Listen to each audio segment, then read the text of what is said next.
Humanity's first attempt to alter the motion of an asteroid or any celestial body played out in NASA webcast from the Mission Operations Center outside Washington, D.C., 10 months after DART was launched. Went spectacularly. It was really everything that we expected, and even honestly more. We were sitting there watching these images come in as we got closer and closer to Dimorphos, saw those surface features, and they came into focus. I think all of us had said it would be spectacular, and it was. The mission was devised to determine whether a spacecraft is capable of changing the trajectory of an asteroid through sheer kinetic force, nudging it, of course, just enough to keep our planet out of harm.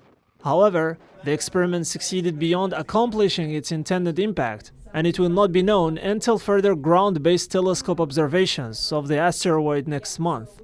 But NASA's officials hailed the immediate outcome of the latest test, saying the spacecraft achieved its purpose. We do expect some impact to the asteroid and to the spacecraft, and that's one of the things the small CubeSat is going to try to look at the crater. Can we see what happens from that impact? But the real thing that we're looking for is, does it change the orbit? And our models suggest that it's going to change the orbit by a little bit, but even a little bit is enough to matter. So even just a small change in the orbit could mean that the asteroid is on the other side of what it's orbiting in just a few weeks.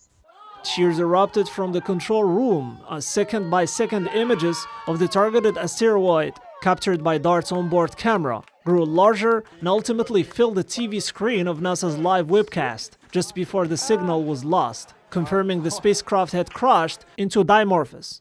I think everybody was ready, right? I mean, and so, you always maybe have a little nerves, but people really have worked on this for years, tested so many different simulations. The team took over 200,000 images up to this moment in those 10 months of cruise to calibrate every little which way that spacecraft moves itself. It's like we knew everything about it. So the team knew they were ready, but there's nothing like seeing it for the first time and then seeing images like that just don't disappoint, where you really can see this asteroid that humanity has never seen before. And I think what's so exciting is we got to do that all together. The mission represents a rare instance in which a NASA spacecraft must ultimately crash to succeed.